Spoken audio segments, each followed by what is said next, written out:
A merchant dervish would travel for days at a time, exchanging his wares in the towns and villages he traveled through. He landed in a lonely town on the edge of the desert late at night after a hard journey. He looked for a Sufi house nearby to spend the night, as was traditional for dervishes. When he found the shop, he immediately rushed to the stables to tend to his tired donkey, who had patiently carried the items all day. He made sure the horse had plenty of water and hay.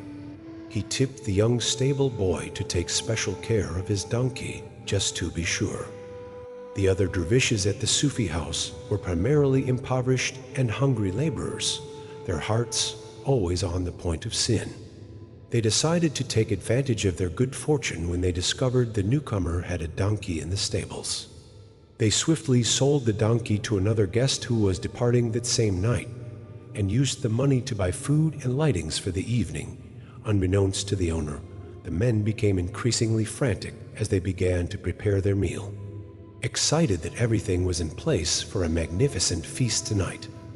They showed the donkey's owner a lot of respect by bowing to him repeatedly and making him feel welcome. Meanwhile, they privately rejoiced that they would no longer have to beg for a crumb of food, nor would they have to fast in the future days due to a lack of resources. For his part, the proprietor considered himself fortunate to be at the Sufi house that evening, able to partake in a delectable supper in the company of great, generous Sufis. He had no idea what he was getting himself into. The food was eventually served, and everyone had a great time eating to their heart's content. The men started the sama as soon as they finished their dinner. The dust rose from beneath their feet, combining with the cooking smoke and engulfing the whirlers in a mystical fog. The Sufis danced and sang, raising their arms to the heavens and whirling around in circles, stamping their feet and prostrating on the floor, washing the floor clean with their robes. The musicians stepped up the beat and began singing heartily. The sama lasted late into the night and into the morning.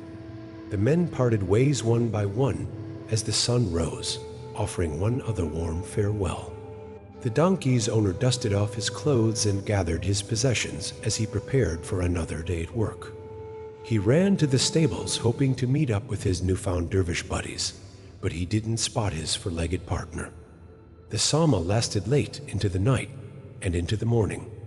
The men parted ways one by one as the sun rose, offering one other warm farewell. The donkey's owner dusted off his clothes and gathered his possessions as he prepared for another day at work. He ran to the stables hoping to meet up with his newfound dervish buddies, but he didn't spot his four-legged partner. He assumed the stable boy had brought the animal to the brook to give him some water. Perhaps he hadn't had enough the night before. When the little kid eventually emerged, the owner inquired about the whereabouts of his donkey. The youngster was perplexed and informed him he had no idea what he was talking about. The proprietor became enraged and snatched him by the throat. Threatening to kill him, he cried, "I left my donkey in your care last night. You were supposed to take care of him. Don't make excuses for me. Hurry up and bring him to me, otherwise I'll report you to the authorities." He said the boy admitted, "I was subdued by the dervishes. I was terrified for my life. They sold your donkey and used the proceeds to pay for last night's feast.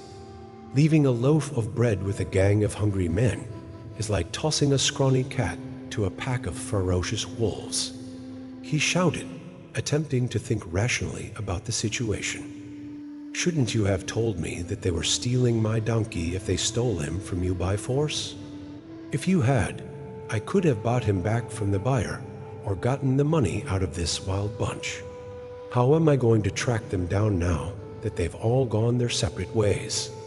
What an unforgivable wrong you've done to me," he wailed. "I swear to God, I tried to warn you multiple times, but your zeal was bigger than all of theirs combined," the stable boy retorted. "You sang 'Gone is the ass, gone is the ass,' even louder than the rest. As a mystic with access to so many secrets, I assumed you must have given them your permission. The dervish concurred. I was excited, stimulated by their enthusiasm. However, it was silly of me to want to be like them. Imitation has ruined my life. I curse it 1,000 times since it has permanently ruined me.